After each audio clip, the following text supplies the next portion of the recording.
안녕하세요. 출근길 산부노동법 정병국 노무사입니다. 오늘은 2018년부터 시행된 산재 신청 과정에서 사업주에 해당하는 보험가입자의 확인을 받도록 한 규정이 삭제되었음에도 불구하고 아직 그 흔적이 남아있는 근로복지공단 서식이 하나 발견되어서 해당 서식의 개선이 필요하다는 주제로 영상을 만들어 봤습니다. 우선 산재 신청 과정에서 산재 신청 서식의 사업주 확인 제도의 그 폐지 경과를 간략히 설명드리면 2018년 1월 이전에는 산재 신청하는 과정에서 반드시 사업주의 확인 도장을 받아야 산재 신청이 가능하도록 그렇게 정하고 있었습니다. 왜냐하면 산재 신청서 서식에 사업주 확인 도장을 찍도록 해당 난이 있었기 때문에 사업주 날인이 없으면 신청 접수가 안 되는 상황이었습니다. 이런 상황에 대하여 어느 분이 제기했는지는 모르겠지만 국가인권위원회의 동제도가 산재근로자의 산재 신청 권리를 제한한다는 그 이유로 문제 제기를 해서 2007년 국가권익위원회에서는 사업주 날인제도 폐지를 요구하는 제도 개선 요구에 대한 답변으로 문서를 고용노동부로 시행하게 됩니다. 다시 말해서 국민권익위원회에서는 고용노동부 장관에게 산재보험 요양신청서 등 각종 보험급여 신청서에 사업주 날인제도를 폐지하도록 권고하게 됩니다.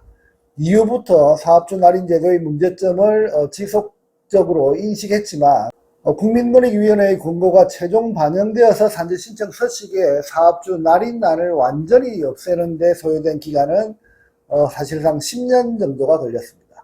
바로 2018년 1월부터 전면 폐지를 시행하게 됩니다. 국민권익위원회의 권고가 최종 반영되기까지 사실상 10년이라고 하는 긴 시간이 걸렸다는 것이 좀 그렇긴 하지만 일단 반영되었다는 점에서 다행스럽게 생각합니다. 물론 사업주 서명 날인하는 그 난이 완전히 없어지기 전에도 일정 기간 동안은 사업주에게 날인 요청을 하고 요청에 대해서 사업주가 날인하지 않는 경우 날인을 거부했다는 그 내용으로 날인 거부라고 기재해서 제출하면 공단에서 접수를 받아주는 그런 과도기적인 시기가 있긴 했습니다.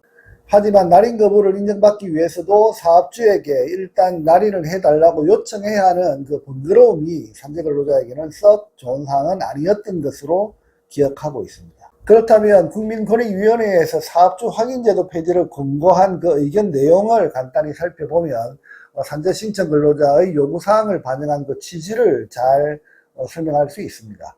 첫 번째, 사업주 날인은 재근로자의 산재 신청 과정을 자칫 사업주 입장과 요구사항대로 왜곡시킬 우려가 있기 때문에 폐지해야 한다는 의미로 그 의견이 써져 있습니다. 그리고 두 번째, 사업주 날인이 없어도 사건 조사 과정에서 충분히 사업주 의견을 근로복지공단은 청취할 수 있는데 신청 당시 사업주 날인 제도를 통해서 신청권자의 정당한 권리를 제한할 우려가 있다는 것이 두 번째 이유였습니다. 이런 이유로 인해서 거의 10년의 경과를 지나서 2018년 1월부터 사업주 날인 제도를 전면 폐지하게 되었는데 현재 근로복지공단 신청 서식 중 아직도 남아있는 사업주 날인 서식이 하나 발견되어서 이 서식이 왜 아직까지 사업주 날인을 받도록 하고 있는지, 사업주 날인을 받을 만한 이유가 있는지에 대해서 한번 알아보려고 합니다. 산재 사고가 발생한 경우 그 사고의 원인이 제3자의 행위로 인해서 발생한 경우 근로복지공단에서는 사고 사실에 대한 최초 요양 신청서를 접수받으면서 추가로 제3자의 행위에 따른 재발생 신고서라고 하는 서식을 추가로 하나 더 받습니다. 이 서식의 용도는 산재 근로자에게 보상을 한 후 가해 행위를 한 제3자를 상대로 근로복지공단이 구상권을 행사하기 위한 서식인데 동서류에는 제3자의 인적사항과 근무지 그리고 보험 처리가 된 경우 보험 상황 등을 감안해서 보험회사 내역 등을 기재하도록 그렇게 되어져 있습니다. 그런데 동서식을 자세히 보면 생뚱맞게도 사업주 날인을 받도록 한 부분이 보입니다. 제3자를 상대로 구상권 행사를 하기 위해 받는 서류에 사업주 날인은 왜 받도록 하고 있는지 문득 드는 생각은 2018년 1월 전면적으로 사업주 날인 제도를 폐지하면서 다른 부분의 사업주 날인을 받는 서식은 모두 삭제했는데 평소 자주 사용하지 않는 이 제3자의 행위에 따른 재발생 신고서 서식의 사업주 날인 부분은 누락시켜 놓은 것이 아닌가, 그 당시 빠뜨리고 누락되어진 것은 아닌가, 그런 생각을 해봅니다. 교통사고나 업무 수행 중 업무와 무관한 가해자를 상대로 구상권을 행사해야 하는 그 이유로 작성하는 서식에 사업주 날인을 해야 접수가 되는 서식이 있다는 건 동서식의 작성 취지에도 전혀 맞지 않는 것으로 생각됩니다.